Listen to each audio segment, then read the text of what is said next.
Selamat petang, Bapak Ibu semua yang dikasihi Kristus. Kembali kita bertemu dalam fellowship kita di setiap minggu. Kita akan segera mulai fellowship kita petang ini. Saya persilakan Bapak Haryadi untuk menyampaikan pertanyaan pendahuluan atau pengantar sebagai pokok pikiran tema kita sore malam hari ini. Silakan Pak Haryadi. Ya, terima kasih Pak Jo, terima kasih Pak JK. Pertanyaan saya di sini seputar Matius 10 ayat 16 dengan tema cerdik seperti ular, tulus seperti merpati. Pertanyaan ini mengacu pada ayat yang tertulis, lihat aku mengutus kamu seperti domba di tengah-tengah serigala, sebab itu hendaklah kamu cerdik seperti ular dan tulus seperti merpati. Nah, di dalam ayat ini yang saya lihat ada dua pandangan yang menarik. Yang pertama adalah pandangan yang menurut tertulis pada Alkitab, dan yang kedua adalah menurut pandangan gereja-gereja pada umumnya. Yang pertama yaitu pandangan menurut Alkitab. Ayat tersebut pada pandangan Alkitab ini ada dua hal.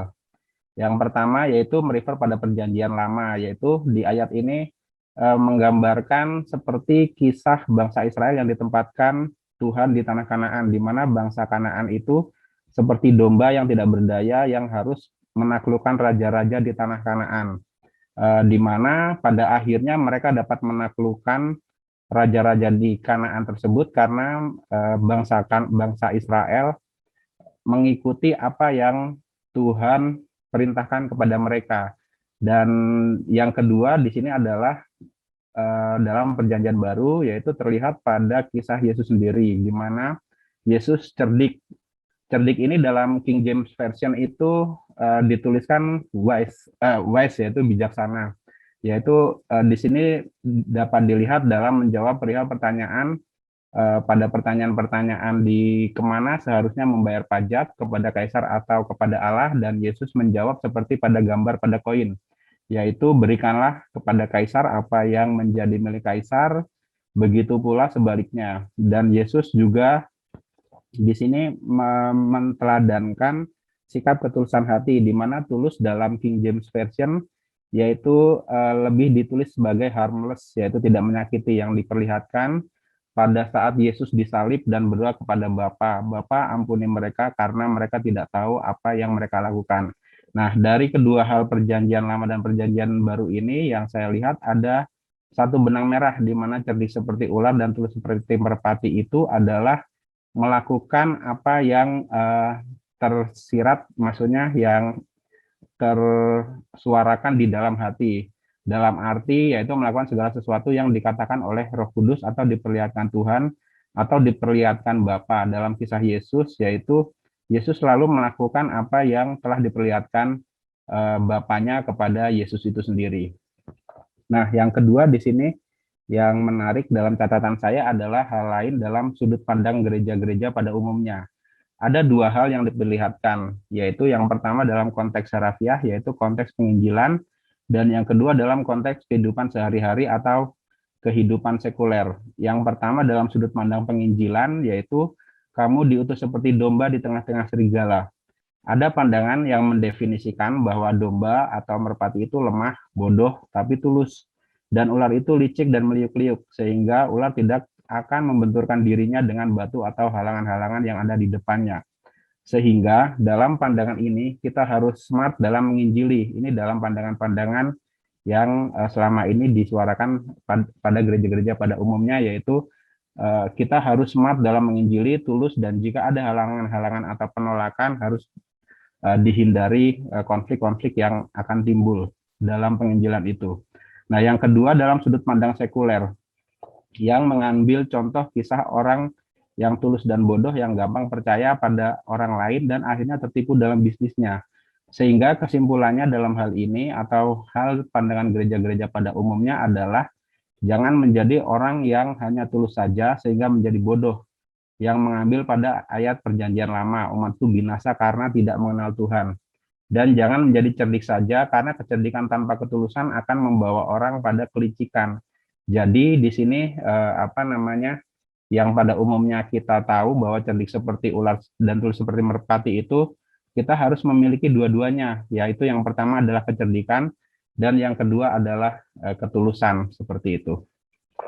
Dan beberapa hal lagi dalam beberapa gereja-gereja yang saya tahu, itu mereka mengadopsi cerdik seperti ular dan tulus seperti merpati adalah dengan membaur dan melebur dengan kebudayaan setempat, yaitu pada misinya dalam menjangkau umat-umatnya. Salah satu contohnya adalah banyak dari gereja-gereja yang mengadopsi, salah satu contohnya adalah mengadopsi budaya Jawa dalam tradisi kebaktiannya atau ekaristinya, yaitu misalnya ada misa arwah 7 hari, 40 hari, 100 hari, dan seperti itu. Nah, mungkin ini catatan saya mengenai cerdik seperti ular dan tulus seperti merpati. Terima kasih, Pak. Ya, terima kasih Pak Riyadi untuk pembukaannya. Langsung saja Pak JK untuk berikutnya. Iya, jadi dari apa yang Pak Aryadi sampaikan itu memang demikianlah sebenarnya pandangan manusia pada umumnya ya. Jadi gereja itu pandangannya tidak ada yang salah karena memang pandangan mereka ditujukan kepada misi daripada masing-masing gereja, khususnya di dalam penginjilan yang mereka sebut penginjilan. Sekali lagi penginjilan itu kan misi masing-masing gereja, bukan misinya Tuhan. Karena kita sudah sering membahas bahwa setiap gereja punya misi masing-masing, bukan apa yang Tuhan beritahukan. Nah, namun mereka mengambil ayat-ayat yang Yesus sampaikan dan itu cukup bagus karena memang ayat-ayatnya begitulah adanya. Kalau kita melihat dari Matius 10 ini, maka tentu saja Matius 10 ini kalau kita melihat konteksnya itu adalah pembicaraan antara Yesus dengan murid-muridnya sebenarnya. Bukan untuk orang Kristen pada umumnya sebenarnya. Sama seperti yang suka dibilang dengan amanat agung, itu adalah tugas yang khusus diberikan kepada ke-11 murid Yesus, bukan pada semua orang Kristen harus melakukannya. Namun dalam prinsip-prinsip yang Tuhan berikan kepada mereka, maka kita juga sebagai orang percaya bisa melihat prinsip-prinsip itu dan memberlakukan prinsip-prinsip itu karena pada dasarnya murid-murid Yesus itu kan juga orang-orang percaya juga. Jadi prinsipnya yang kita harus lihat.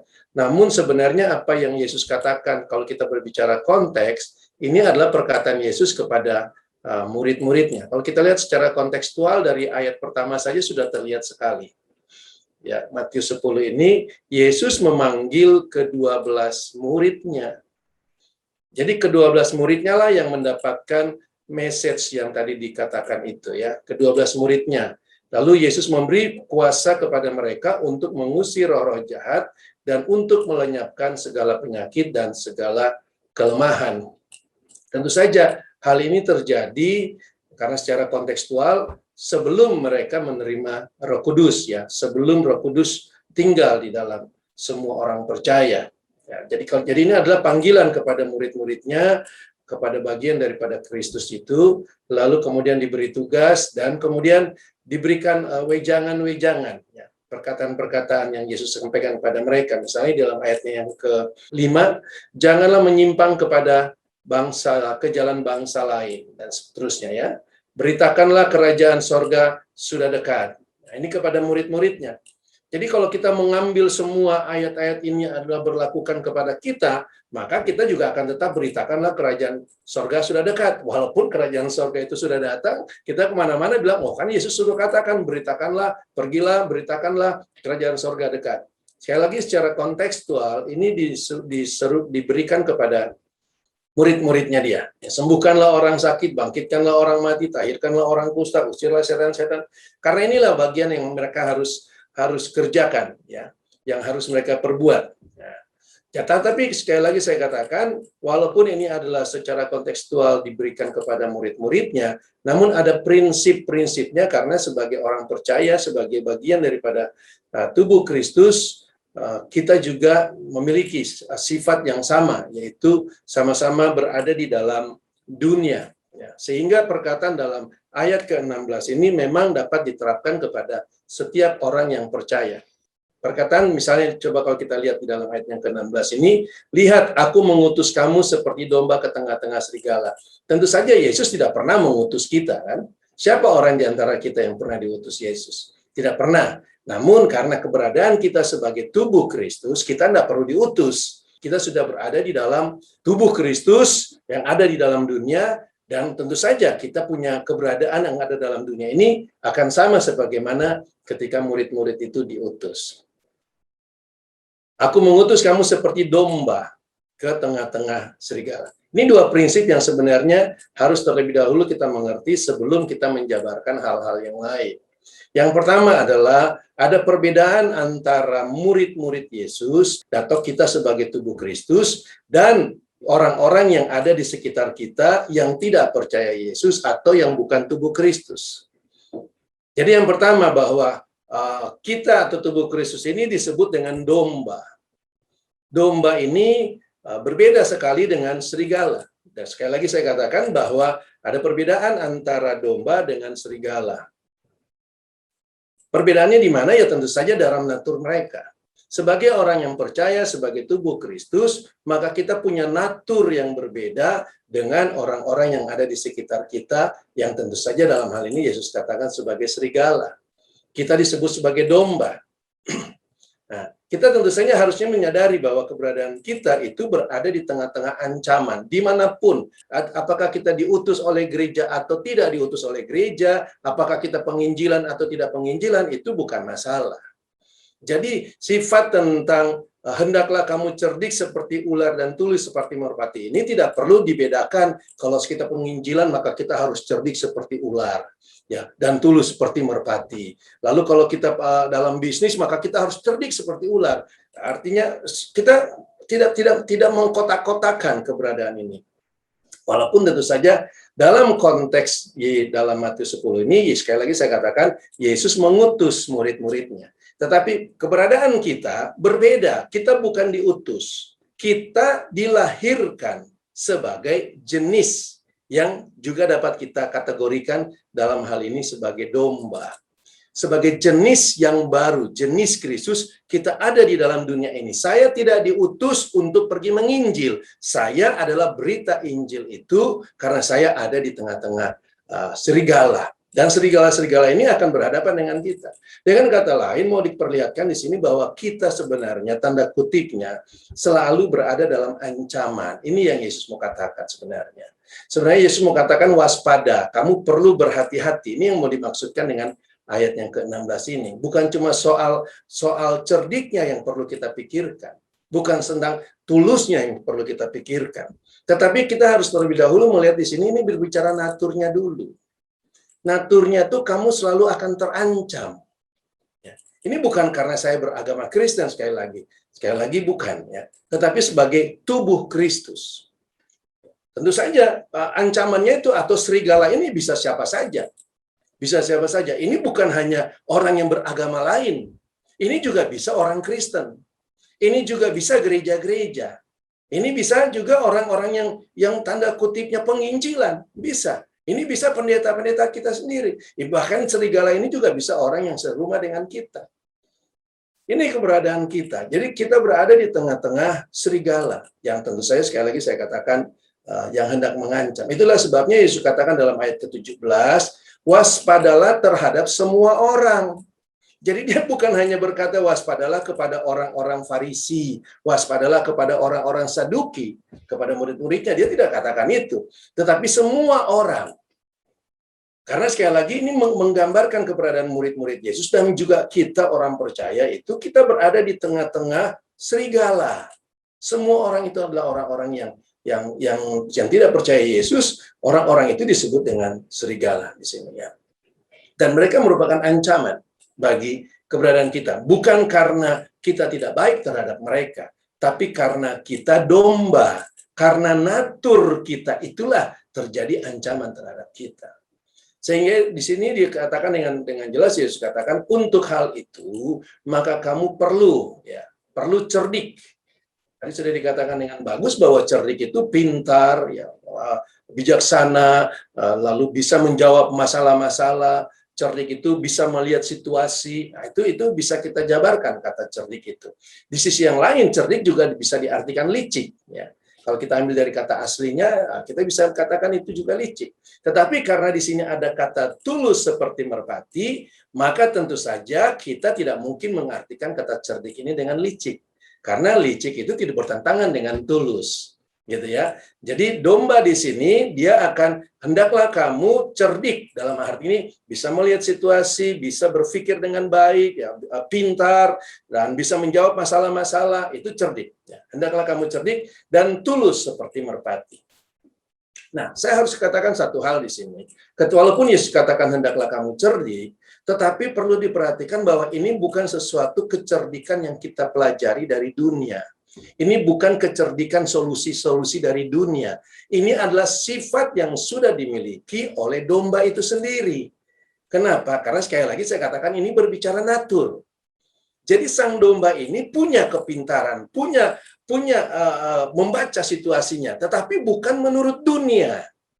Dia tidak melihat tanda-tanda dunia, dia tidak berpikir secara duniawi, tetapi kepintarannya dia itu membaca situasinya itu menurut Kristus. Sekali lagi, karena dia adalah domba. Yesus tidak mengatakan bahwa kita harus seperti ular. Tidak ya. Karena dia katakan ini hendaklah kamu cerdik seperti ular. Jadi ada kata seperti di sini. Karena di hadapan, di dalam pemandangan Yesus, dia tahu bahwa ular ini adalah binatang yang pertama kali Allah ciptakan yang tercerdik dalam dunia ini. Itu di dalam Kejadian 3, ayat yang ke-1. Ular ialah yang paling cerdik dari segala binatang di darat. Jadi ini keberadaan ular, bukan soal ular ini dipakai setan, ya oke, itu belakangan ceritanya. Tetapi jenis ular ini, dia memang cerdik bawaannya. Nah, sama seperti kita, Yesus mau mengatakan bahwa sekalipun kamu domba, sekalipun seakan-akan kamu binatang yang kelihatan lemah di antara serigala, tetapi kamu tuh punya kecerdikan, kamu punya cara berpikir Kristus.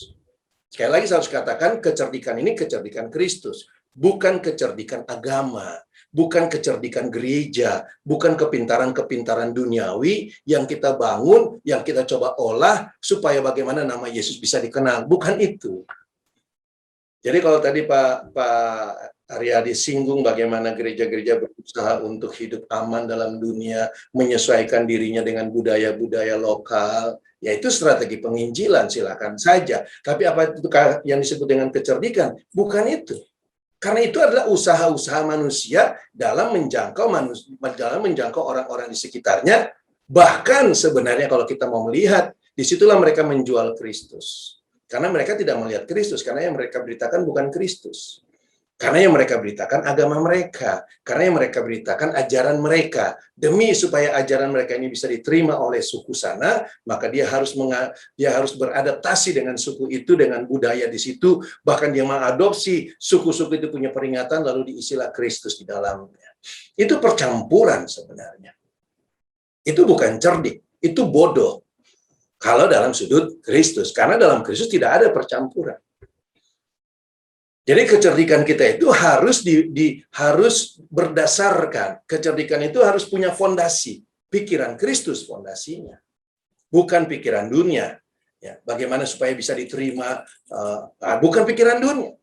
Sebagaimana yang kita sudah sering bahas ya kan, kita tahu juga di antara kita banyak orang yang bagaimana supaya Yesus sudah datang itu bisa diterima. Mari kita buka persekutuan yang bisa untuk semua orang, supaya orang itu bisa mendengar bahwa Yesus sudah datang. Itu percampuran. Mencocokkan diri, itu bukan cerdik. Itu bodoh kalau menurut saya. Kebodohan yang lalu mereka pikir mereka cerdik. Yesus datang ke dalam dunia ini, dia tidak pernah itu menyesuaikan diri dengan orang Farisi. Yesus datang ke dalam dunia ini, dia tidak perlu menyesuaikan diri dengan orang Saduki supaya diterima oleh orang Saduki. Dia apa adanya. Kenapa? Karena sekali lagi saya katakan natur, kita bicara natur. Kita bicara natur, kita tidak perlu korbankan natur kita hanya supaya bisa diterima oleh natur yang lain. Domba nggak perlu berpura-pura sebagai serigala. Dikatakan di sini domba di tengah-tengah serigala. Jadi ada keterpisahan. Domba ya domba, serigala ya serigala. Kita bukanlah serigala berbulu domba. Harus dilihat itu. Jadi serigala berbulu domba itu ya apa? Ya itu yang kayak tadi. Yang bukan cerdik itu. Serigala sebenarnya di dalamnya, tapi depan dalamnya lalu dibungkus dengan bulu domba. Jadi dia berpura-pura sebagai domba. Kita adalah domba. Beritakanlah apa ke identitas kita bahwa saya domba. Bukan menyembunyikan domba saya ya. Karena domba tidak pernah menyembunyikan dirinya di dalam kulit serigala, kan nggak ada perkataan domba berkulit serigala. Jadi kalau ada domba yang menyesuaikan dengan serigala, jangan-jangan dia serigala dalamnya. Hanya kulitnya aja yang domba. Itu bukan cerdik, sekali lagi saya katakan. Domba dia identitasnya jelas, domba. Di sini, tetapi di sisi yang lain dia mau katakan, Yesus katakan bahwa kamu punya kecerdikan tersebut. Sebab itu hendaklah kamu cerdik. Jadi bukan sesuatu yang kita harus usahakan. Bagaimana supaya kita bisa diterima oleh orang banyak. Ya, bagaimana supaya saya punya bisnis bisa digolkan. Itu pikirkan saja. Secara duniawi itu sudah bisa diselesaikan kalau soal bisnis. Itu kan urusan-urusan yang biasa saja. Namun tentu saja bukan berarti kita harus mengorbankan Tuhan. Sehingga tadi sebagaimana yang dikatakan tadi, terjadilah percampuran-percampuran itu. Budaya-budaya masuk di dalam kekristenan. Dan kita bisa lihat banyak contohnya kok. Banyak contohnya ya. Tidaklah heran banyak sekali persekutuan-persekutuan kan berdasarkan kesamaan. Apakah itu hobi, persekutuan, apakah sekali lagi bisnis. Karena ya dalam rangka itu bagaimana supaya katanya cerdik. Ya. Jadi bagaimana ada persekutuan-persekutuan di kantor. Ya. Kemudian orang beritakan, siapa saja bisa beritakan di situ. Dan yang pemberitanya itu pasti menyesuaikan dengan apa dari makna atau apa daripada tujuan persekutuan itu. Jadi berita yang mereka beritakan itu bukan Kristus. Sekali lagi mereka bukan domba. Perhatikan di sini, selalu di dalam perumpamaan-perumpamaan atau perkataan-perkataan Tuhan tentang domba, domba itu tidak pernah dibiarkan sendiri oleh Tuhan Yesus. Allah selalu menjadi gembalanya. Bahkan kalau ada domba yang tersesat, yang sendirian, Allah pergi datang, gembalanya itu pergi datang mencari dombanya. Jadi sekalipun dia berkata, aku mengutus kamu seperti domba ke tengah-tengah serigala, ya, itu mindset kita bukan berarti kita sendirian. Bukan saya sebagai domba ada di tengah-tengah serigala yang mengancam kita. Dan kita tidak perlu melihat seperti itu. Kenapa? Karena realitanya kita itu domba dan gembala itu ada bersama-sama dengan kita. Makanya Christ in you. Kita bukanlah domba sedang berperang di tengah-tengah serigala. Tadi kalau dikatakan bagaimana bangsa Israel dulu masuk ke dalam tanah Kanaan, betul. Israel masuk Kanaan dan mereka berperang dan mereka menang. Tapi bukan Israel yang berperang. Ingat kita selalu katakan itu kan. Tetapi Allah yang berperang, Israel yang berperan. Di sini kita harus melihat masalah bukan kita yang berperang, tapi berperan. Kita terlibat, kita yang melakukannya. Tetapi Allah yang bekerja sebenarnya. Allah yang berperang. Gembalanya. Jadi sekalipun kita ada di tengah-tengah serigala, kita tidak perlu ketakutan atau kita nggak perlu, gimana nih kita caranya menyerang serigala. Tidak perlu kita pikirkan seperti itu. Biarkan nanti gembalanya yang menuntun keberadaan kita. Tetapi ingat, sekitar kita ada serigalanya. Disinilah kita perlu sifat pikiran Kristus itu. Ya, cerdik seperti ular dan tulus seperti merpati. Saya melihat perkataan ini bukanlah kepintaran kita, cerdik seperti ular itu. Tapi inilah pikiran Kristus. Kristus cerdik, Kristus tulus. Karena sekali lagi, domba ini tidak perlu belajar bagaimana serigala. Sekali lagi enggak kan. Tetapi dia punya kecerdikan sendiri sebagai domba. Dia punya ketulusan sendiri sebagai domba. Ya. Jadi dia bukan menjadi ular dan bukan menjadi merpati. Karena dia adalah domba. Tetapi sekali lagi dia memiliki kecerdikan itu. Bahkan kita melihat di sini, kenapa ini diperlukan? Sekali lagi ini kalau saya selalu mengatakan ini adalah pikiran Kristus. Jadi kita ada di tengah-tengah serigala, gunakanlah pikiran Kristus. Ya, yang segala sesuatu yang kita ketahui, yang Tuhan sudah bukakan kepada kita. Karena dikatakan dengan jelas bahwa, dan memang diperlihatkan di situ bahwa ada pemisahan-pemisahan yang akan terjadi. Kalau kita baca secara lengkap, itu yang sebenarnya dibahas di sini. Di sini tidak berbahas tentang penginjilan. Bahkan dia katakan ada pemisahan-pemisahan. Jadi dengan kata lain, gunakanlah kecerdikanmu, gunakanlah ketulusanmu untuk pemisahan-pemisahan itu. Bukan supaya orang menjadi Kristen, bukan supaya orang percaya kepada Yesus, bukan itu. Ini perbedaan antara utusan gereja dengan utusan Kristus. Yesus ketika mengutus murid-muridnya, dia nggak suruh mereka bawa ke gereja. Ini bedanya. Dia nggak punya beban gitu. Murid-muridnya itu nggak punya beban harus bawa orang ke gereja, harus punya umat sejuta umat. Tak ada beban-beban itu. Beda dengan gereja. Gereja kan punya beban yang harus target, ya kan, masuk ke sini lalu mereka olah dengan mereka punya cara berpikir bagaimana supaya memenangkan orang buat Tuhan. Padahal Tuhan nggak suruh mereka untuk memenangkan orang buat Tuhan. Sekali lagi saya katakan tidak pernah Tuhan suruh untuk memenangkan orang buat Tuhan. Kenapa? Karena Tuhan yang bekerja. Kita hanya berperan. Tuhan yang punya visi, Tuhan yang punya misi, Tuhan yang punya pikiran, Tuhan yang mengutusnya, Tuhan yang menggerakkannya, Tuhan yang menentukannya. Bukan kita. Jadi kecerdikan di sini sekali lagi bukanlah kecerdikan manusia atau kecerdikan dunia untuk bagaimana kita mengalahkan serigala, tidak. Tetapi keberadaan kita dalam dunia ini, kita perlu pikiran Kristus. Kenapa? Karena sekali lagi dikatakan ada yang akan membenci kamu. Kenapa? Karena kamu domba, karena jenis kamu yang sudah berbeda. Ini sekali lagi perkataan untuk murid-murid Yesus ya. Namun tentu saja prinsip-prinsip di sini juga bisa terjadi pada kita. Kemungkinan kita juga akan berhadapan dengan situasi-situasi yang seperti ini. Tetapi Yesus katakan jangan kamu khawatir. Nah, ini dia. Jadi walaupun kita domba, jangan khawatir. Sekali lagi saya katakan karena ada Sang Gembala di sini di dalam keberadaan kita. Jadi dia katakan, kamu tidak perlu pusing apa yang akan kamu katakan. Berhadapan situasi yang ada karena kamu domba ya, karena jenisnya kamu itu, kamu tidak perlu takut apa yang harus kamu katakan. Karena bukan kamu yang berkata-kata, melainkan Roh Bapakmu, gitu ya. Ya tentu saja kita berkata, kita percaya ini adalah Roh Kudus, kita percaya ini adalah Yesus. Ya, kenapa? Karena Yesus ada dalam saya. Karena identitas saya itu Kristus. Karena yang saya beritakan, yang saya pikirkan itu pikiran-pikiran Kristus. Bahkan dikatakan pemisahan-pemisahan yang tadi saya katakan, orang akan menyerahkan saudaranya untuk dibunuh, seorang ayah akan, demikian juga seorang ayah akan anaknya, dan seterusnya ya. Ada pemisahan-pemisahan yang akan terjadi. Sekali lagi pembahasan ini sebenarnya ini bukan cuma bagaimana pintarnya kita berkata-kata. Bukan pintarnya bagaimana kita mengatasi permasalahan karena kita sudah percaya Yesus, bagaimana ini kita pintar-pintarnya kita. Bukan pintar-pintarnya kita yang menunjukkan situ. Tapi kamu sebagai domba. Jadi kita harus menyadari keberadaan kita. Kita harus menyadari identitas kita. Kita harus menyadari realita kita. Tanpa kita menyadari hal itu, kalau kita lupa kita domba, nanti jangan-jangan kita seperti ular. Ya kan, kita jadi menjadi ularnya. Kita menjadi serigalanya. Dan saya melihat realita itu banyak. Orang lupa dengan keberadaan dia sebagai domba. Makanya untuk menyesuaikan dengan keberadaan serigala, dia justru menjadi serigala. Bukan lagi domba.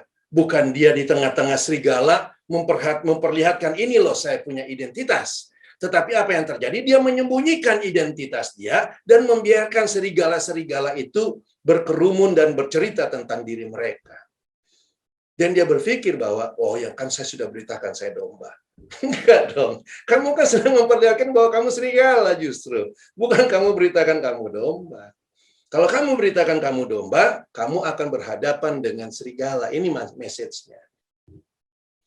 Nah, kalau kita tidak berhadapan, kalau kita masuk dalam percampuran, kalau kita izin, oh mari bro, mari di sini Tuhan memberkati engkau, ya kan? Dan kita berusaha untuk menyenangkan orang-orang ini, kita menyembunyikan identitas kita. Tentu saja maksud saya bukan berarti kita tidak boleh beramah tamah. Tapi apa ramah tamah kita itu? Apakah hanya kemunafikan?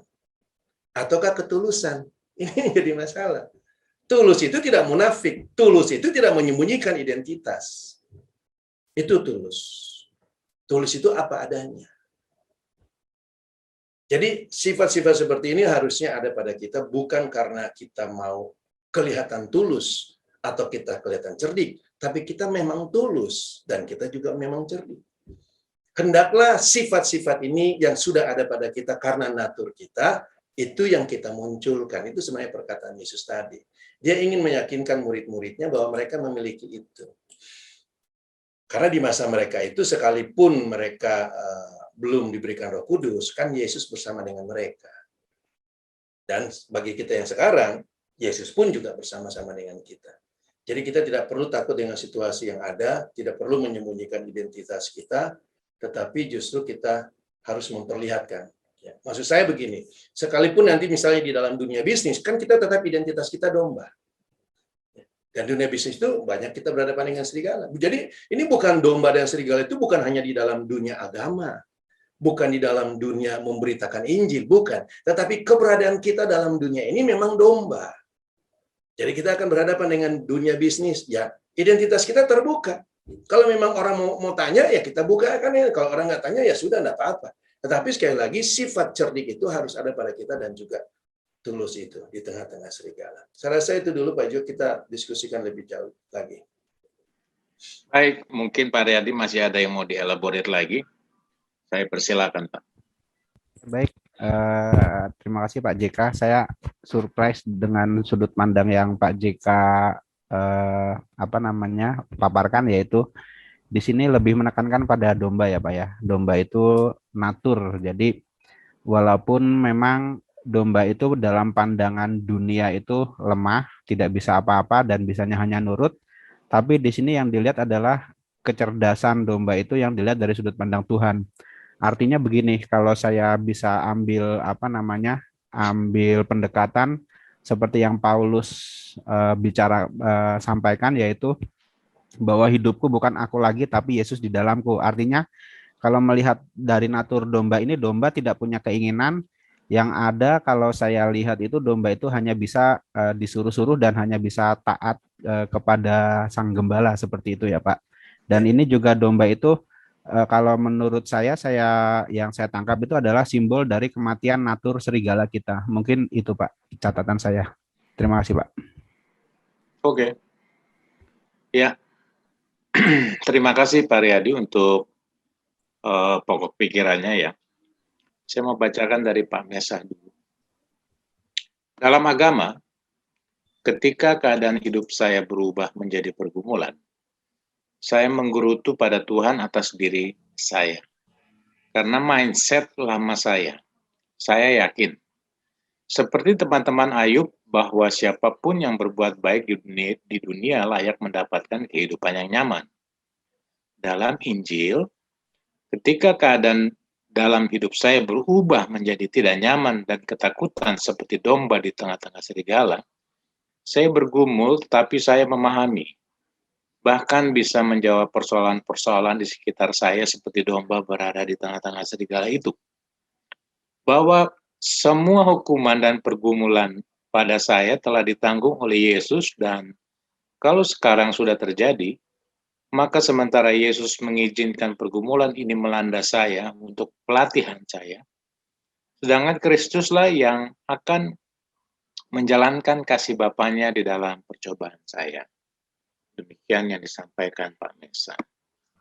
Ya, baik Pak Mesa. Silakan Pak Joseph. Ya, terima kasih Pak Jo. Pak Yahya, thank you. Penjabarannya luar biasa, dahsyat Pak. Nah, di sini Pak, kita bukan membahas soal cerdik atau tulusnya ya Pak ya. Natur domba dan natur serigala. Apakah di dalam 1 Korintus 3 ayat 19,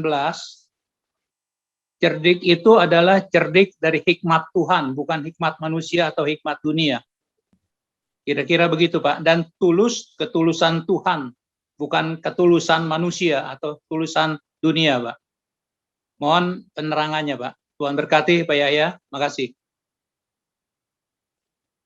Iya, saya rasa itu memang hikmat Allah, artinya pikiran Kristus, dan bukan hikmat dunia. Bukan berarti kalau punya hikmat itu berarti Kristus. Jadi hikmat itu ada hikmat dunia, ada hikmat Allah. Nah, tentu saja kalau kita melihat di dalam 1 Korintus 3 ini, ya Tuhan ingin katakan bahwa hikmat dunia itu justru kebodohan bagi Allah. Jadi tidak ada artinya. Justru Tuhan menyuruh domba-domba ini cerdik itu, ya Bapak udah katakan tadi benar bahwa mereka menggunakan hikmat. Jadi sebenarnya sebagai domba, kalau kita kembali melihat peranan kita sebagai domba, kita tidak perlu mengatakan bahwa domba ketakutan di antara serigala. Domba ketakutan di antara serigala itu kan kalau dombanya masih kecil. Tapi kalau lama-kelamaan dia sudah tahu setiap hari dia lihat gembalanya ada, serigala ada, gembalanya bertindak, serigala muncul, gembalanya bertindak, lama-lama domba cuek sama serigala. Yes, right. Iya dong, saya lihat kan karena dia udah melihat si siapa namanya gembalanya, itu mah tugas gembala saya katanya. Itu bukan tugas saya ngelawan serigala. Tapi Tuhan katakan tadi bagus, waspada. Nah, ini sikap kita. Jadi bukan karena kita sudah tahu peranan Yesus bekerja, Yesus yang berperang, lalu kita menjadi cuek, artinya tidak waspada. Ini yang menjadi masalah. Jadi kita boleh cuek terhadap serigala, tapi waspada. Waspada dengan ini. Termasuk tadi yang Pak Simon katakan tentang pencobaan.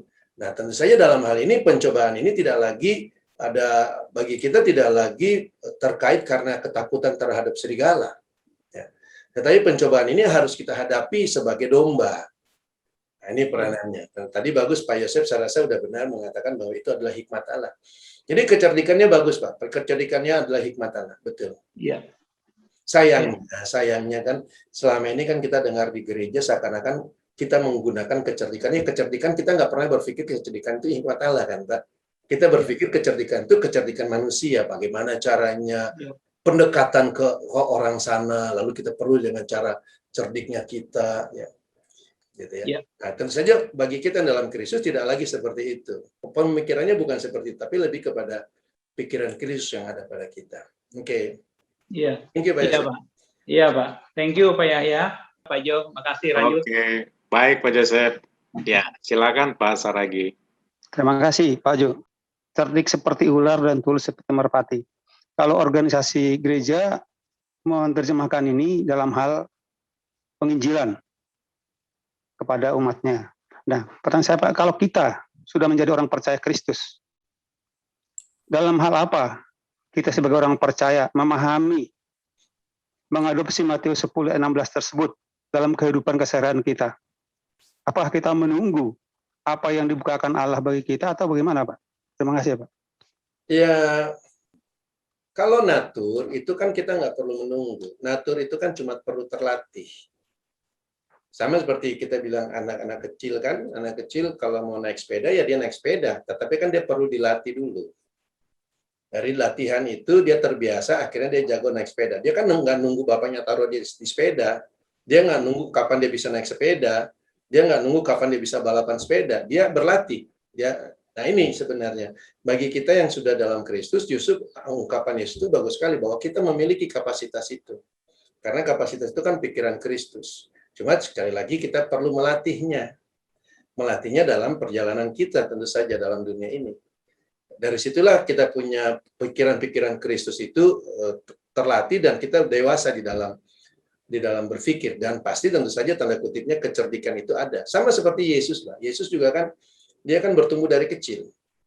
Tentu saja lah ketika Yesus waktu dia umur 33 tahun dan terlihatnya elegan begitu, ya kan, dalam menjawab, di dalam dia di dalam dia menghindar, ya orang-orang Farisi, orang-orang yang Israel itu kan bukan sesuatu yang tanda kutipnya diambil alih oleh kuasa Allah tanpa dia belajar dulu. Kalau menurut saya itu dia yang namanya manusia, dia kan manusia.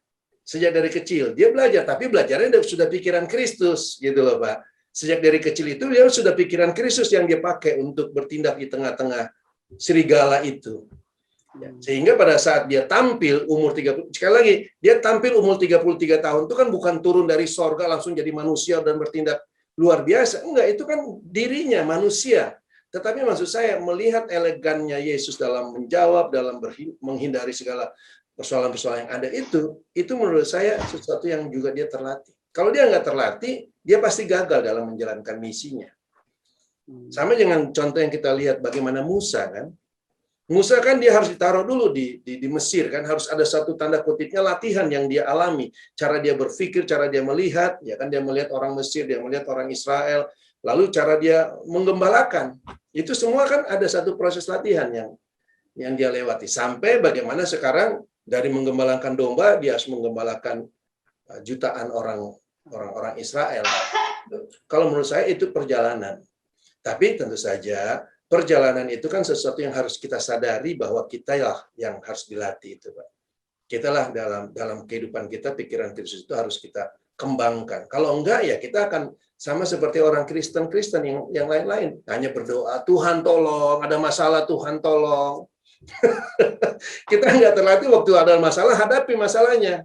Kita nggak begitu. Adanya cuman ya Tuhan tolong terus. Sampai kita mati Tuhan tolong. Kita nggak hidup dengan Kristus. Padahal sekali lagi kita sudah punya natur baru. Dengan natur baru inilah kita berada di antara serigala. Ini bagus sekali kalau menurut saya. Kita melatih natur baru kita itu. Ya. Domba, ya dia akan menjadi dewasa. Sama seperti saya katakan tadi, domba yang takut itu kan kalau domba masih kecil. Lama-kelamaan kan dia terlatih dengan satu, oh ternyata serigala itu nggak bisa lawan saya punya gembala. Gitu dia. Lama-lama ya dia bebas berkembang, dia bebas ngobrol dengan antara sesama saudaranya ya, walaupun kiri kanannya banyak serigala, tapi dia tetap perlu waspada, tetapi dia enjoy dengan hidup dia, Pak. Gitu ya. Artinya dia tidak sibuk lagi dengan urusan-urusan serigala itu, gitu loh, Pak. Dia sibuk dengan urusan dia sebagai domba. Ya. Oke, baik, Pak. Terima kasih Pak Jaga. Terima kasih Pak Jo. Oke, baik Pastor Regi. Lanjut, Pak. Ya, karena ini pasti sering kali kita dengar ketika kita beraktivitas di gereja dahulu, bahwa kadang-kadang biasanya ini dipakai untuk ketika mau mendirikan gereja. Perizinan, mengurus perizinan itu ternyata yang mengurus itu memakai cara-cara yang melanggar hukum. Lalu mereka katakan kita harus cerdik seperti ular. Apa yang dilakukannya dalam konteks melanggar hukum itu? Suap menyuap terjadi. Jadi lokasi tempat yang mau dipakai untuk pembangunan rumah ibadah, untuk supaya, karena dia paranoid, ya biasanya, ini pasti nggak diizinin. Jadi supaya diizinin, izinnya itu dengan menyogok sana-sini. Lalu itu dikatakan cerdik seperti ular. Nah itu yang kadang-kadang, mungkin dahulu kita pikir, oh iya juga ya, cerdik seperti ular itu seperti itu. Padahal itu nyogok. Itu memutarbalikan hukum. Lalu kita setuju dan berpartisipasi di situ. Itu salah satu contohnya, dan banyak contoh yang lain lah, yang kadang-kadang dikarang bahwa itulah cerdik seperti ular. Padahal, silakan Pak Him. Selamat malam Pak Jo, Pak Yaya, selamat malam. Ini pernyataan Pak Yaya yang menyatakan bahwa tulus seperti Perpati itu adalah natur dari kita yang menjadi bagian dari tubuh Kristus. Ini konsekuensinya mengerikan ya kalau saya lihat ya. Artinya yang di gereja sana semuanya itu belum punya natur Kristus itu. Iya. Apalagi tadi Pak Jo mensinyalir, kalau saya sih bukan sinyalemen lagi, tapi memang fakta itu di lapangan. Tapi itu oke lah di luar kita. Tapi menurut saya yang perlu digarisbawahi, yang tadi Pak JK bilang, kalau itu bukan natur, itu bukan Kristus. Nah itu yang terjadi di gereja kan seperti itu semuanya. Ya berarti mereka tidak ada natur Kristus. Gitu ya Pak JK ya. Mohon di penjelasan lebih lanjut. Terima kasih. Iya. Mungkin kita perlu lihat situasinya juga, ya kan, situasi kenapa, bagaimana, lalu kenapa mereka bertindak. Namun sekali lagi kita kan berbicara pikiran Kristus. Jadi pikiran Kristus itu bukan pikiran kita. Jadi ya kita harus melihatnya dari konteks Kristusnya, bukan dari sisi konteks dunianya, gitu ya Pak. Oke. Iya. Oke, terima kasih Pak Jo. Nanti lanjut kalau ada lagi. Terima kasih. Ya, baik Pak Him. Ya, jadi memang sering kali bahwa ayat-ayat yang dipakai oleh banyak pihak itu tanpa melihat konteksnya. Tadi Pak JK sudah mengulas konteks dari ayat ini. Latar belakangnya apa. Kemudian ada yang catatan yang sangat jelas di situ bahwa memang kita murid-muridnya waktu itu diutus untuk menghadapi resiko, bukan untuk menghindari resiko. Makanya diberikan contoh domba di tengah-tengah serigala. Jadi kan itu kontras. Domba di tengah-tengah serigala itu kontras. Itu sasaran empuk. Dan memang selaras ketika menjadi sasaran empuk, dikatakan jangan takut. Gitu. Karena nanti akan dibantu. Gitu kira-kira. Di ayat 28 itu lebih jelas. 10 ayat 28 dikatakan, janganlah kamu takut kepada mereka yang dapat membunuh tubuh. Jadi kontrasnya itu sampai ke titik resikonya itu mati murid-murid pada waktu itu. Cuman masalahnya selaras dong dengan apa yang disampaikan Yesus bahwa ada garantinya. Saya pastikan bahwa nggak usah takut. Nanti kamu jawabnya saya yang jawab kok. Nah, itu yang mungkin dari cerita ini yang bisa menguatkan kita. Gitu. Bisa melihat kita bahwa seperti itulah seorang bapak. Gitu. Jadi kalau bapaknya memang jagoan, dia pede kan. Dia suruh muridnya, dia suruh anaknya, hadapi risiko itu. Jangan takut. Biarkan orang kenal. Biarkan dia siapkan kita, dia siapkan murid-muridnya untuk berkonflik. Kan ya jelas pasti ada konflik lah ketika domba di tengah-tengah serigala. Itu kan nah sedangkan kita seringkali diajari bahwa kalau bisa jangan sampai ketahuan kehadirannya. Gitu. Nanti pada saat-saat penting barulah bersikap. Jadi kita diajarin untuk jadi serigala gitu, bukan jadi domba. Kira-kira begitu. Pak Udas, silakan Pak. Ya, selamat malam Pak JK, Pak Jo. Malam Pak Das. Kalau melihat dari Matius 10 ini, apakah situasi pada zaman murid-murid sama zaman situasi pada agama kita, apakah sama hingga pada situasi di Matius 10 orang harus bersikap waspada hingga harus bersikap cerdik ya dan tulus. Apakah itu kan situasinya pada zaman itu.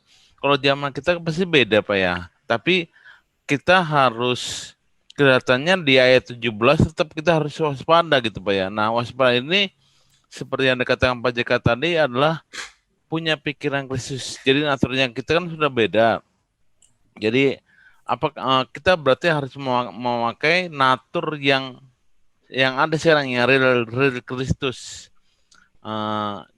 Jadi saya mau memaknai bahwa situasi berbeda hingga kita hanya membaca ini hanya pengingatan dan kita hanya perlu waspada. Begitukah Pak? Iya. Memang ada perbedaan dalam situasi karena pada saat itu kan mereka adalah sebagai muridnya Tuhan Yesus dan menerima Roh Kudus kan. Perbedaannya cuma di situ. Nah, kita terlibat dalam prinsip-prinsip yang diajukan kepada mereka itu karena kita sekarang adalah tubuh Kristus. Jadi sebenarnya situasinya tidak ada perbedaan kalau kita berbicara dalam dunia. Kalau bicara dalam dunia. Cuma pada saat mereka itu kan memang mereka ada tugas dan mereka pasti akan berhadapan dengan orang-orang Farisi, orang-orang Saduki. Nah bagi kita sekarang kan kita juga akan berhadapan dengan orang-orang Kristen. Kita akan berhadapan dengan gereja-gereja. Kita akan berhadapan dengan agama-agama lain. Mungkin ya lebih banyak lagi kita akan berhadapan dengan semua situasi kita di dalam keberadaan kita, apakah di rumah, apakah di kantor, apakah di perjalanan, kita akan berhadapan dengan seperti itu semua. Nah, sikap itulah yang Tuhan katakan tadi, waspada. Maka tadi dikatakan waspada terhadap semua orang. Prinsipnya berlaku bagi kita, ya. Walaupun kita bukanlah murid Yesus pada tahun 2000 tahun yang lalu, tetapi prinsipnya, sekali lagi saya katakan, prinsipnya itu berlaku karena kita adalah tubuh Kristus, Pak. Bahkan kalau kita lihat di situ dikasih lihat bahwa akan ada pemisahan-pemisahan. Sama seperti Yesus katakan tadi, musuh orang itu bukan orang lain tapi orang satu rumahnya, misalnya seperti itu. Itu prinsip-prinsip ya. Walaupun dia katakannya 2000 tahun yang lalu, tapi prinsip itu bisa juga terjadi pada kita. Nah, sama seperti tadi Yesus katakan bahwa akan ada orang yang menyerahkan kamu, akan ada orang yang memusuhi kamu dan sebagainya. Itu prinsip-prinsip yang juga akan terjadi pada kita. Dan itu sebenarnya yang Yesus mau katakan kepada murid-muridnya. Keberadaan kamu ini, kamu tetap perlu waspada. Saya melihat ini adalah satu hal yang sudah diperlihatkan Allah sejak ribuan tahun sebenarnya. Balik kalau kita mau kembali kepada pembahasan kita dalam Perjanjian Lama, bangsa Israel itu kan sekali lagi tidak dibawa langsung dari Mesir ke Kanaan. Iya. Nah, tetapi kan diajak dulu putar-putar kan? Iya. Kan tujuannya untuk berperang, untuk melatih mereka. Ini bagus nih, itu perkataan ini bagus sekali. Kita melihat bahwa demikian pula kita anak-anak Tuhan. Kita ada di tengah-tengah serigala tentu saja untuk melatih kita. Akan ada pencobaan-pencobaan, akan ada masalah-masalah yang muncul karena keberadaan kita sebagai domba. Sama seperti bangsa Israel, ya karena keberadaan mereka sebagai Israel is my son, muncullah permusuhan-permusuhan yang datang dari bangsa-bangsa di sekitarnya. Dan itu Allah izinkan. Sekali lagi Allah izinkan untuk melatih kita. Cuma satu hal yang tadi saya juga senang bahwa kita harus ingat bahwa domba itu tidak pernah ditinggalkan oleh gembalanya. Iya. Itu yang sebenarnya membuat kita bisa tetap stand still and see. Itu bagus sekali. Asal kita punya pemahaman itu, maka kita dengan tenang, tidak masalah dengan serigala, tidak masalah dengan golongan-golongan, tidak masalah dengan pemahaman yang berbeda. Kita akan tetap berjalan, gitu, Pak. Ya. Jadi prinsipnya tetap sama, Pak, karena kita adalah tubuh Kristus, ya. Oke. Ya. Makasih Pak JK. Oke, Pak. Oke, Pak. Baik. Berikutnya dari Pak Susanto lewat chat. Di sekitar kita memang banyak serigala. Jika serigala itu melihat Kristus yang dibukakan, maka dia menjadi domba, berubah natur. Tapi, kok ketetapan Tuhan atau ayatnya nggak ada ya? Serigala jadi domba? Gitu Pak JK, silakan. Iya, karena untuk jadi domba itu nggak bisa rubah wujud, Pak. Itu siluman namanya kalau rubah wujud. Untuk jadi domba itu harus dilahirkan sebagai domba. Jadi bukan karena, nah ini juga ini banyak nih. Itu ajaran tapi bagus Pak Susanto udah singgung. Ajaran di luar tuh kan seperti itu. Mari kita berbuat baik. Mari kita perlihatkan Kristus supaya kalau mereka melihat kita, maka mereka akan percaya. Percaya nggak ada gunanya kalau nggak dilahirkan baru. Iya kan? Bukan berarti kita tidak perlu berbuat baik, bukan juga berarti seperti itu. Karena kan natur kita itu justru naturnya Kristus. Kita nggak usah perdebatkan kita perlu berbuat baik atau tidak perlu berbuat baik. Justru karena Kristus itulah kita berbuat Kristusnya. Apakah itu terlihat baik atau tidak baik oleh orang lain, itu bukan masalah buat kita.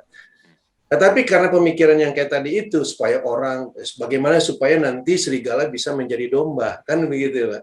Nggak akan bisa terjadi, serigala berubah menjadi domba. Tetapi tentu saja serigala itu harus mati, baru bisa dilahirkan baru. Ketika dilahir baru, maka dia bisa menjadi domba. Bukan dianya berubah, gitu ya. Tadinya beragama lain, lalu beragama Kristen. Kita pikir itu selamat. Nah ini masalah kan, jadi masalah di situ. Karena kita selalu berpikirnya secara agamawi kalau model seperti itu. Ya. Ya. Dan targetnya juga bukan supaya serigala jadi domba, tapi targetnya murid-muridnya waspada, begitu aja sih. Ya. Oke, Pak Santo, terima kasih ya. Pak Mesa, silakan. Terima kasih Pak Jo, Pak Yahya. Ini ada satu hal yang berkaitan dengan orang cerdik pandai atau evidensialis. Mereka melihat pada evidence. Contoh melihat pada ciptaan Tuhan, kebesaran alam semesta, itu yang mereka lihat. Tapi mereka ini berada di dalam kebingungan. Lalu pertanyaan mereka adalah, bisakah nalar dan kebaikan menurut etika sains membawa kita kembali ke dalam hubungan dengan Allah Bapa? Nah, ini ada juga di antara mereka yang menentang terhadap pendapat seperti itu, yang mengatakan juga, antara lain bahwa Tuhan itu bisa didekati dari hasil penelitian. Nah, yang menentang ini mengatakan bahwa itu sebenarnya wahyu umum atau hikmat dunia, general revelations. Nah, pertimbangkan juga dia katakan, misalnya alam semesta yang sangat luas secara spasial dan temporer, di luar kemampuan manusia untuk memahami, tapi evidently tertata dengan baik, dapat diprediksi dengan hukum, baik yang ditetapkan dengan logika, matematika, fisika, dan kimia, sehingga bisa diketahui bahwa semuanya beroperasi dengan sempurna, konsisten, dan mulus. Nah, ini menceritakan tentang keindahan yang menakjubkan, seperti keindahan yang melekat pada musik dan alam dan emosi yang berdebar-debar, seperti pada saat kegembiraan kita dalam cinta yang pertama, atau keajaiban di dalam sebuah keluarga ketika ada kelahiran. Semuanya ini sungguh mematikan menurut ahli ini, atau paling tidak sangat tidak ramah bagi manusia. Bahwa terlepas dari ukurannya alam semesta yang sangat besar, tampaknya kita hanya dapat hidup di satu planet terpencil, yaitu bumi yang memiliki atmosfer tipis. Sedangkan di luar sana, sebagian besar planet ini sangat berbahaya bagi kita. Jadi,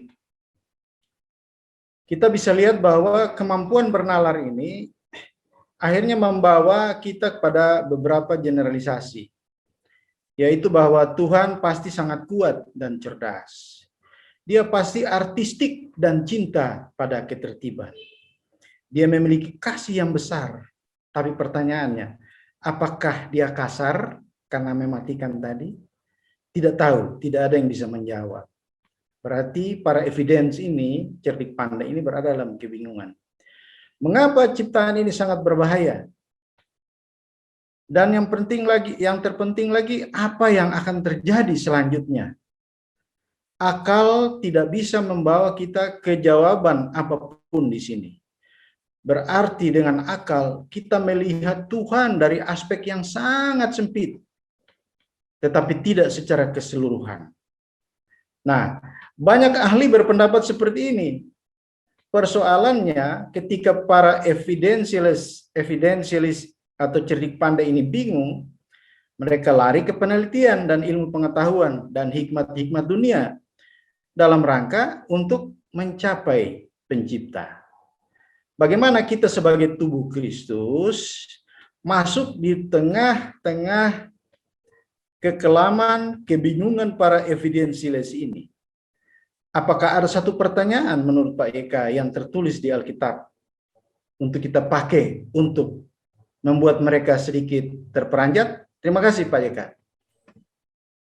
Iya, saya rasa kitab Roma itu bisa menjadi pertanyaan. Ya, Pak. Di dalam Roma 1 itu terlihat sekali bagaimana manusia menilai Allah. Dan justru mereka terperangkap pada istilah-istilah mereka sendiri kalau menurut saya. Adanya istilah general revelation, lalu ada istilah special revelation yang dibangun di dalam gereja, ada lagi direct revelation. Itu membuat istilah revelation itu sendiri tidak clear. Karena bagi kita yang sebagai tubuh Kristus, yang namanya revelation itu atau pewahyuan itu selalu kan datangnya dari Allah. Nah, istilah general revelation itu bukan dari Allah sebenarnya. Karena Allah tidak punya general revelation.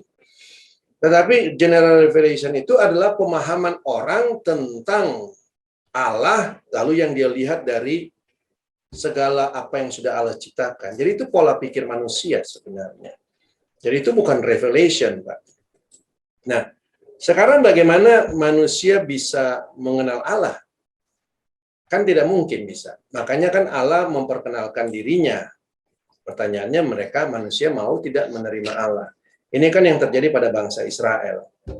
Ketika Allah perkenalkan dirinya dengan nama YHWH itu, ya bangsa Israel tidak bisa mengenalnya. Karena memang hati manusia tidak bisa menerimanya. Nah, pertanyaannya kepada orang-orang seperti ini, kalau menurut saya bukan mempertanyakan Kristus justru. Bukan mempertanyakan bagaimana Allah kepada mereka. Mempertanyakan diri mereka sendiri aja, Pak, paling bagus sih. Ya. Kemampuan mereka menjangkau Allah itu, kemampuan mereka membaca tanda-tanda Allah itu yang perlu dipertanyakan. Apakah mereka mampu?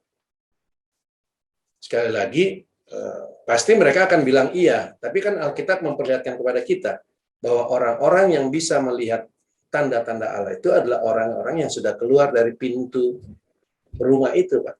Yang sudah keluar dari pintu yang ditaburkan darah. Kepada orang-orang itulah tanda-tanda itu diperlihatkan. Tentu saja kalau kepada orang-orang itu diperlihatkan, barulah mereka bisa melihatnya. Orang Mesir, mereka hanya melihat kematian. Apakah mereka melihat itu, Pak? Saya rasa tidak bisa dihubungkan memang sih, Pak. Hal-hal yang dalam Kristus dengan hal-hal yang ada di dalam teologi maupun juga di dalam dunia yang berpikir tentang Allah. Tidak bisa kita bawa ke ranah yang sama. Ya. Dan itu sebabnya kenapa Yesus di dalam perkataan-perkataannya ketika 2000 tahun yang lalu dia datang, dia selalu pakai perumpamaan. Karena orang-orang ini tidak bisa melihat hal-hal yang ada di dalam kerajaan Allah. Ya. Jadi hanya perumpamaan saja yang mampu diberikan pada mereka. Oke, Pak. Thank you. Terima kasih, Pak Ika. Pak, boleh tolong Roma 1, Pak, ayat berapa? Roma 1 itu kan berbicara tentang bagaimana, itu general revelation lah. Iya, Pak. Kalau kita lihat itu di dalam ayatnya yang ke-20 itu kalau nggak salah ya. Nih, sebab apa yang tidak nampak daripadanya, yaitu kekuatannya yang kekal dan keilahiannya dapat nampak kepada pikiran dari karya sejak dunia diciptakan, sehingga mereka tidak dapat berdalih. Jadi ini yang suka dibilang general revelation, Pak, dalam teologi ya. Artinya dari ciptaan yang ada ini, betapa dahsyatnya bulan, betapa dahsyatnya bintang, betapa kok bisa ada banjir yang begitu dahsyat, yang tidak bisa dikuasai oleh manusia itulah orang menilai bahwa ada Allah. Nah, lalu orang berpikir itulah general revelation. Ayat Allah tidak perlu mewahyukan itu kepada manusia, karena itu kan sebenarnya sudah ciptaan. Cuma cara manusia melihatnya aja. Maksudnya mereka, itulah caranya Allah membuat itu supaya orang mengenal Allah, begitu katanya. Itu yang mereka bilang general revelation. Tapi kalau menurut saya itu bukan general revelation, itu memang pikiran manusia kan bisa melihatnya. Nggak perlu revelation di situ, Pak. Dengan otak manusia pun dia bisa melihatnya. Revelation itu kan diperlukan untuk segala sesuatu yang tidak dapat kita lihat. Itu perlu revelation. Perlu pewahyuan. Kan pewahyuan itu kan pengungkapan. Di selubung yang diangkat, itu pewahyuan. Yang tadinya tidak bisa dilihat, sekarang diangkat. Nah, itu pewahyuan. Kalau kita melihat bintang bulan, itu nggak perlu pewahyuan. Pakai otak biasa juga bisa. Teknologi bisa membacanya. Itu istilah aja sih, Pak, istilah-istilah yang dipakai ya. Dan mereka pasti akan bingung. Ya, gimana ya? Gimana nggak mau bingung ya kalau menurut saya ya. Otak sekecil ini bisa berusaha menjabarkan Allah itu gimana nggak akan bingung, Pak. Seperti yang kita bahas kemarin tentang trikotomi-dikotomi. Membahas diri sendiri aja dia nggak bisa. Apalagi membahas Allah. Gitu kan. Oke, Pak. Terakhir, Pak. Ya, Pak. Bolehkah perumpamaan disamakan dengan wahyu dari Allah?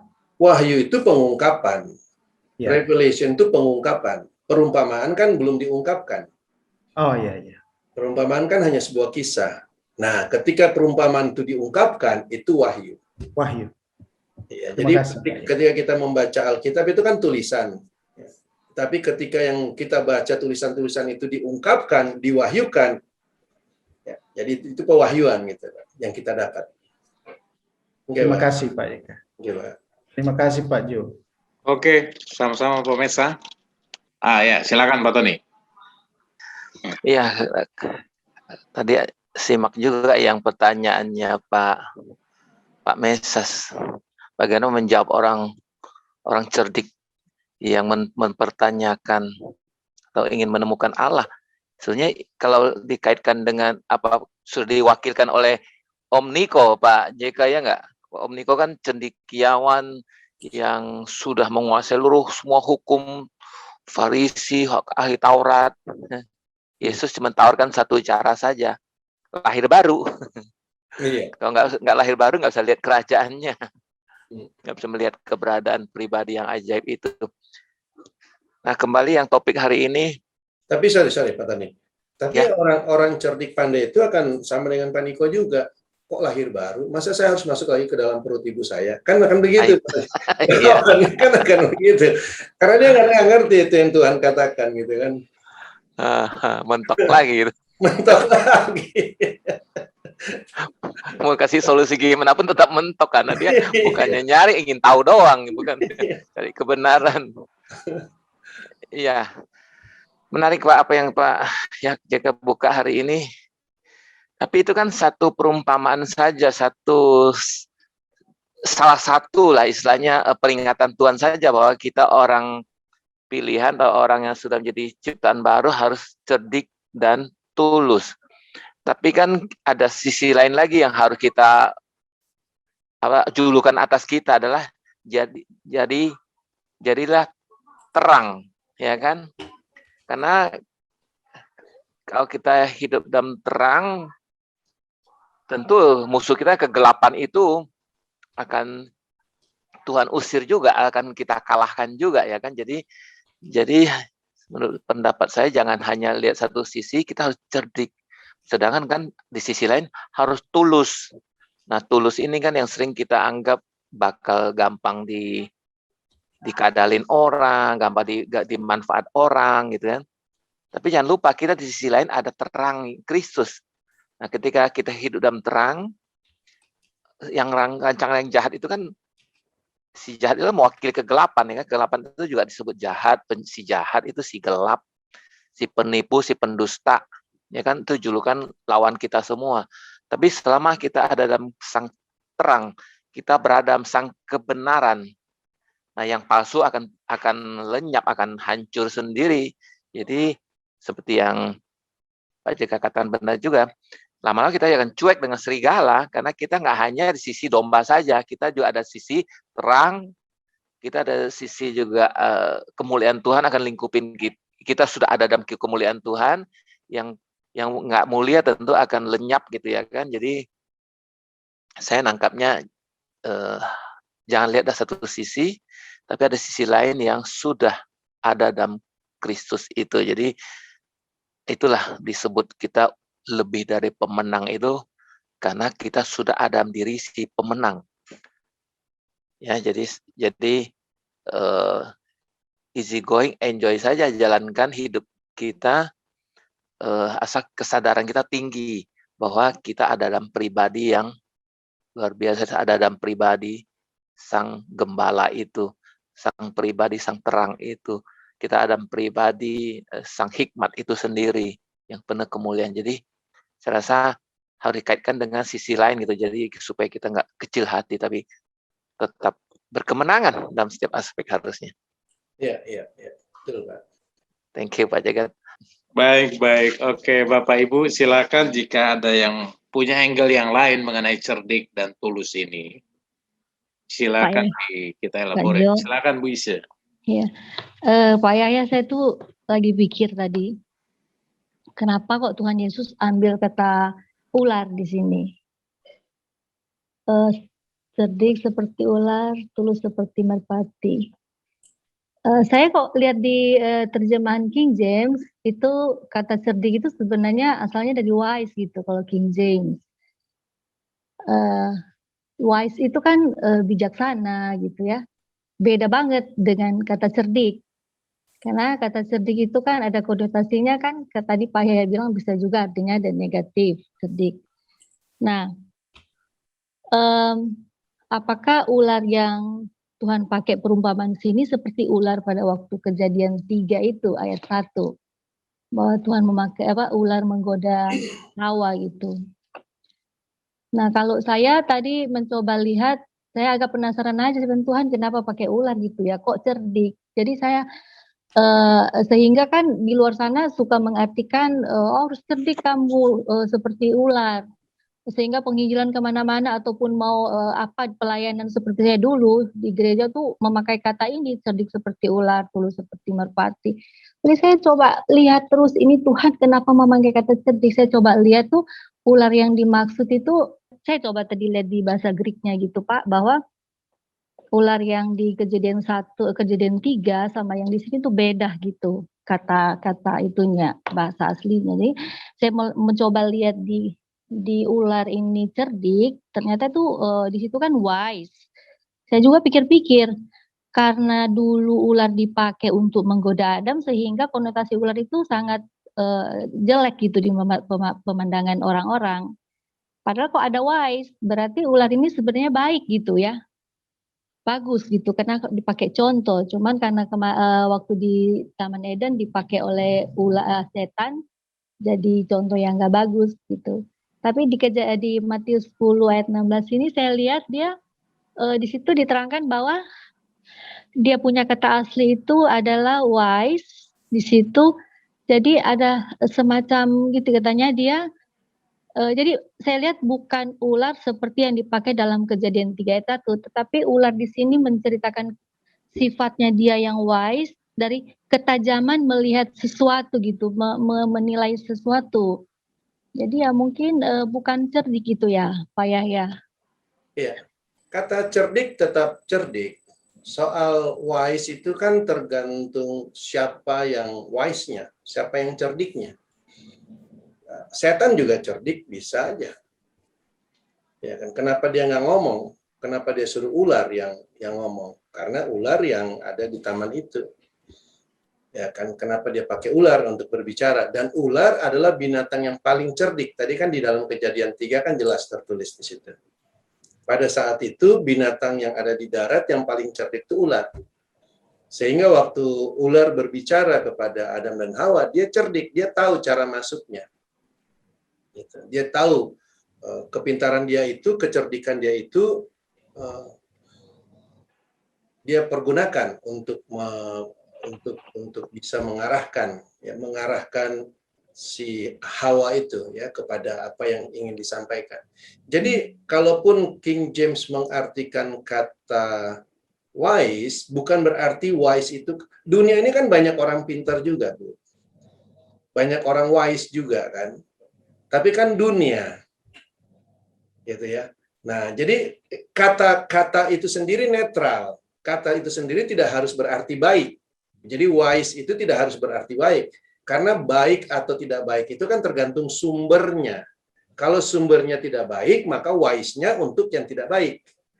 Maka kebijaksanaan dia itu untuk yang tidak baik. Tapi kalau sumbernya baik, maka kebijaksanaan dia akan untuk hal yang baik. Begitu juga kata cerdik, itu kan kata yang netral. Cerdik itu kan bukan untuk harus orang yang baik saja. Orang yang tidak baik pun juga bisa cerdik. Ya. Tetapi kalau kita lihat tadi, makanya tadi kita melihatnya dari sisi natur. Yang membedakan mereka itu naturnya. Domba dengan serigala. Dalam hal ini kecerdikan yang ada pada domba, bukan kecerdikan yang ada pada serigala. Ini sebagai contoh dia pakailah ular itu, karena ular itu kan cerdik ya, cerdik. Di dalam bahasa aslinya sebenarnya bukan hanya wise bisa diartikan, bisa diartikan sebagai intelligence, pintar. Orang yang pintar, intelligence bisa di situ. Ada beberapa kata yang kita bisa dapatkan di dalam bahasa aslinya. Sekali lagi, konotasinya positif atau negatif tergantung sumbernya ya Bu ya. Nah, kalau jenisnya domba pasti itu yang positif karena itu kan dari Allah. Jadi ini masalah jenisnya di sini. Dan memang sudah tepat Yesus pakai kata cerdik di situ. Sekali lagi cerdik ini tidak harus berkonotasi duniawi gitu ya. Nah, yang sayangnya di dalam kekristenan kita lebih fokusnya kepada cerdiknya. Apakah cerdiknya itu pandai ataukah bijaksana, itu lebih fokus mereka ke situ. Ya kan? Cerdik dan tulusnya yang mereka fokuskan. Padahal Tuhan mau fokuskan kamu kan domba. Gitu. Jadi yang kita harus lihat terutama itu naturnya dulu. Soal cerdik dan tulusnya itu dalam apa namanya, dalam pribadi masing-masing itu sudah terbentuk. Oke. Ya. Makasih Pak Yahya. Thank you. Pak Jo. Baik, Bu Isya. Terima kasih juga untuk pertanyaannya. Baik, saya ke Dr. Albert. Selamat malam, Dr. Albert. Dokter, ada pandangan lain atau angle lain yang bisa dokter mau sampaikan mengenai cerdik dan tulus ini? Ya, mungkin bagus sekali ini pernyataan yang disampaikan Pak Yahya tadi. Kita mesti kembali lagi kepada kita sebagai tubuh Kristus. Betulnya. Kalau kita tubuh Kristus, kita pakai pikiran Kristus. Makanya dengan pikiran Kristus kita tidak lagi ditipu, punya kecerdikan dan punya ketulusan untuk menjalankan sesuai dengan apa yang Bapak kehendaki. Jadi cerdik itu dalam arti kata kita tidak lagi dapat ditipu oleh dunia. Buat saya ya. Dan ketulusan itu sesuai dengan kehendak Bapak, kita menjalankan apa yang dikehendakin Bapak. Jadi karena kita tubuhnya, kita harusnya seperti itu. Karena kita harus confirm kepada pikiran Kristus. Dengan hati yang tulus, yang seperti Kristus yang dikehendakin, yang untuk menjalankan misi daripada Bapak di dalam dunia ini. Itu buat saya. Dan kita mesti sadar juga bahwa kita hidup ini, mati atau hidup adalah milik orang lain, yaitu milik Kristus. Jadi mau nggak mau kita mati bersama dengan Dia, hidup bersama dengan Dia. Gitu. Buat saya sih. Jadi sebetulnya sih sederhana sih sebenarnya. Cuman memang tidak mudah menjabarkannya bahwa mati hidup adalah milik orang lain. Berarti kita mati milik Kristus, yang hidup juga kita milik Kristus. Kita tidak ada apa-apanya. Kecerdikan dan ketulusan itu adalah milik Kristus juga. Buat dari saya sih. Ya, itu yang sementara itu aja dulu Pak Jo. Baik. Oke. Thank you, Dok. Jika saya mau menghubungkan mengenai Matius 10 ini dengan Yohanes 10. Artinya saya mau coba hubungkan antara relation antara gembala dengan domba. Ada di sini dipakai di Yohanes 10 adalah akulah gembala yang baik, 14 ya. Yohanes 10:14 dan seterusnya. Akulah gembala yang baik dan aku mengenal domba-dombaku dan domba-dombaku mengenal aku. Sama seperti Bapa mengenal aku dan aku mengenal Bapa dan aku memberikan nyawaku bagi domba-dombaku. Oke. Nah, saya perhatikan ayat 14 ini bahwa akulah gembala yang baik dan aku mengenal domba-dombaku dan domba-dombaku mengenal aku. Inilah yang menurut saya garansi. Apakah ada hubungannya juga dengan Matius 10 ini? Bahwa karena begini, karena biasanya pemimpin organisasi atau apapun yang di dunia ini ya, mereka akan berusaha untuk melindungi membernya, menghilangkan resiko yang terjadi pada member. Itu yang dilakukan dunia. Tapi Kristus ini mendorong membernya untuk berhadapan dengan resiko, sesuatu yang kontradiktif. Apakah ada hubungannya ini dengan Yohanes 10 tadi? Karena dia mengenal dombanya dan dombanya mengenal dia. Sehingga itu garansi yang memang harus dipegang, bukan dipegang, itu garansi yang diberikan kepada dia. Makanya you hadapi resiko itu. Karena saya kenal kamu, dan kamu juga kenal saya. Adakah hubungannya itu, Pak? Ya, itu memang realitanya. Nah, ini kalau kita bicara realitanya. Realitanya kita ini tubuh Kristus dan berada di dalam dunia. Ini realita. Ini yang harus kita hadapi. Jadi kita juga jangan di dalam dunia ini hanya mimpi-mimpi sorga. Ya.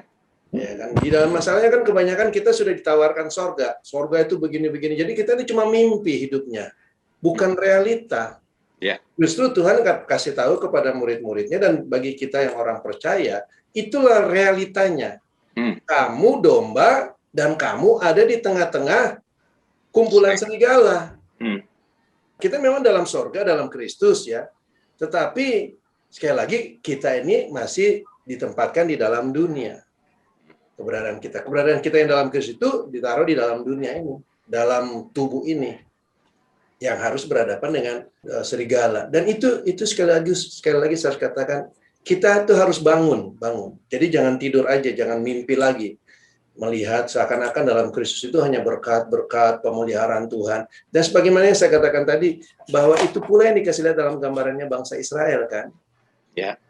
Mereka memang diajar. Kenapa? Karena nanti di Kanaan itu mereka perang terus. Makanya harus dibawa ke dalam peperangan-peperangan. Nah, kita yang sudah dalam Kristus pun itu perang terus terhadap serigala-serigala itu, ya kan? Artinya akan ada itu aniaya. Jadi dalam Kristus itu bukan hanya kasihnya Tuhan, pemeliharaan Tuhan akan kebutuhan-kebutuhan kita. Itu satu sisi oke, itu udah benar. Nggak salah itu. Tetapi sisi yang lain, kita juga ada permusuhan, ada penganiayaan. Ya. Itu yang dikasih lihat dalam hal ini. Nah, dalam menghadapi ini kita perlu kecerdikan, tetapi sekali lagi tidak menghilangkan ketulusan kita.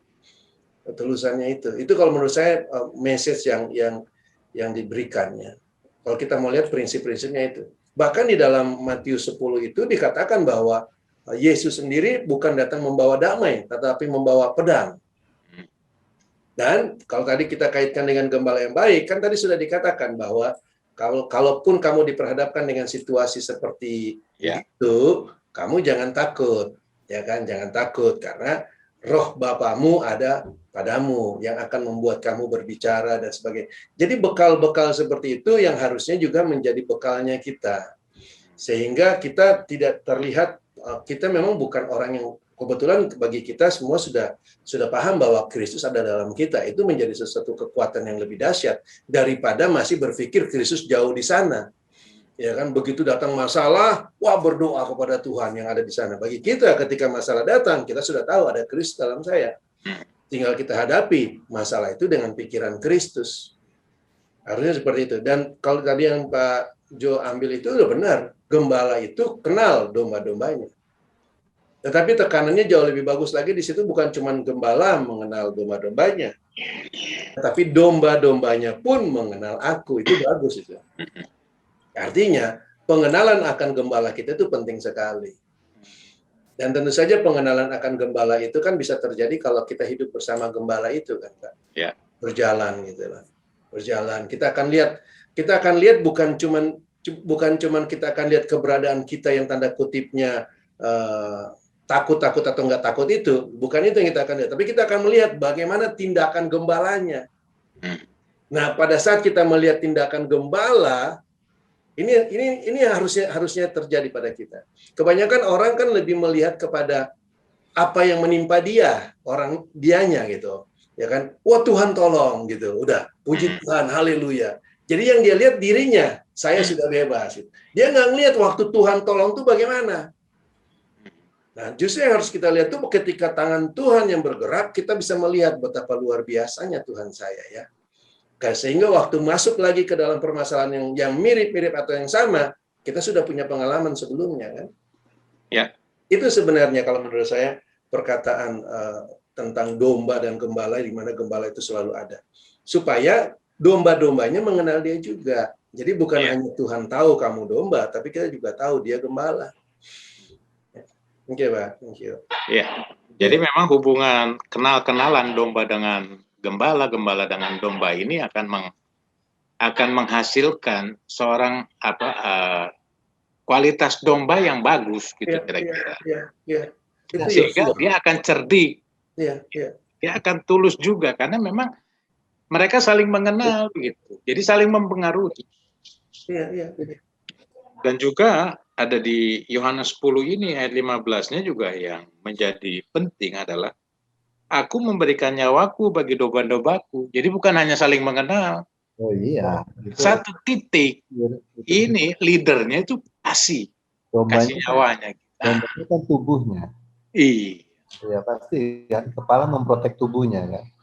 Ya. Iya.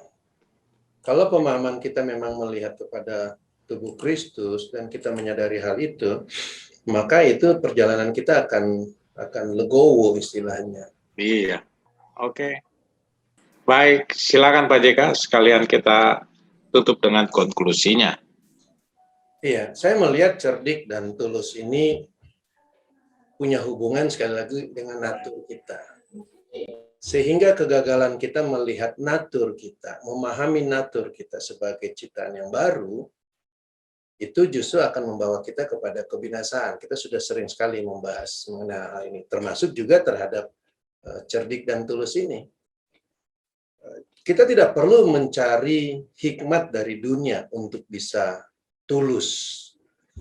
Kita juga tidak perlu cari hikmat dari dunia ini untuk bisa cerdik. Karena natur kita memang sudah cerdik dan tulus. Dan ini natur yang sudah diberikan pada kita. Kristus itu, hikmat Allah itu ada pada kita. Kristuslah hikmat Allah itu. Kristus juga ketulusan itu. Jadi tinggal kita memanifestasikannya. Tentu saja untuk memanifestasikannya dengan baik dan tanda kutipnya seperti yang saya katakan tadi elegan, itu perlu perjalanan pengalaman. Ya kan, pengalaman yang akan membentuk kita, memperlihatkan bagaimana kita harus bersikap. Ya. Kalau kita berjalan dengan natur itu. Jadi maksud saya perlu pengalaman itu si sang natur ini, natur pengalaman kita dalam natur Kristus itu. Jadi bukan pengalaman kita dalam pelayanan-pelayanan agamawi, bukan itu. Tapi kita berjalan dengan natur itu, kehidupan yang kita pelajari dari natur itu. Karena sekali lagi Yesus memperlihatkan suatu hal yang nyata. Bahwa ya, menjadi ciptaan baru itu ada risikonya juga harus dilihat. Ya, bukan hanya ada berkat-berkatnya, yang tentu saja itu suatu kebanggaan bagi kita. Tetapi juga ada risikonya, yaitu kita dimusuhi oleh dunia. Dan kita berada di antara yang memusuhi kita itu. Ya, serigala-serigala ini. Dan memang sengaja itu diberikan kepada kita karena itulah yang menjadi peperangan kita sebenarnya kan. Karena kalau kita bisa mengatasi, kalau kita terlatih dalam berperang terhadap tanda kutipnya daging itu, serigala-serigala ini mengatasi masalah-masalah itu, maka tentu saja kita juga bisa mengatasi diri kita sendiri sebagai manusia lama itu. Ya, mengatasi manusia lama kita, kedagingan kita. Karena sebenarnya peperangan yang sebenarnya itu kan ada dalam diri kita. Yang sekitar kita itu adalah tanda kutipnya kalau menurut saya itu cuma latihan. Sama dengan bangsa Israel. Waktu mereka berjalan di padang gurun itu tanda kutipnya kalau menurut saya latihan. Dia harus berperang dengan bangsa-bangsa di sekitarnya, dia harus berhadapan dengan situasi tidak ada makanan, tidak ada minuman. Itu latihan. Latihan melihat sang gembala ini, melihat naturnya dia yang sedang dalam perjalanan itu latihan semua. Nah, realitanya mana? Ketika dia masuk Kanaan. Masuk Kanaan bagi Yosua itu enggak ada cerita lain. Pokoknya Allah yang sudah saya lihat tuh begini, dia maju. Basmi. Bagi Daud juga begitu. Jadi realitanya itu terjadi pada diri kita sendiri. Karena kita sudah melihat bagaimana pemeliharaan Allah, bagaimana dia berikan kita hikmat dalam berkata-kata, bagaimana dia berikan kita keberanian, dan sebagainya. Yang dimaksudkan tadi di dalam ayatnya, dalam Matius 10 itu. Sebenarnya kalau membaca seluruh Matius 10 itu bagus sekali. Di situ justru Tuhan enggak banyak soal tentang sabaslah hambaku, ya kan, kamu akan diprotek dan sebagainya. Bukan cuma itu saja dia katakan. Dia katakan betapa banyaknya peperangan-peperangan yang akan dihadapi oleh mereka di dalam dunia ini. Ya. Sekali lagi dia katakan tadi, bahkan semua orang menjadi musuh mereka, yang mereka harus waspadai. Di sisi yang lain kita juga tahu bahwa berkompromi dengan dunia ini, berkompromi dengan ajaran-ajaran dunia itu juga menjadi ancaman.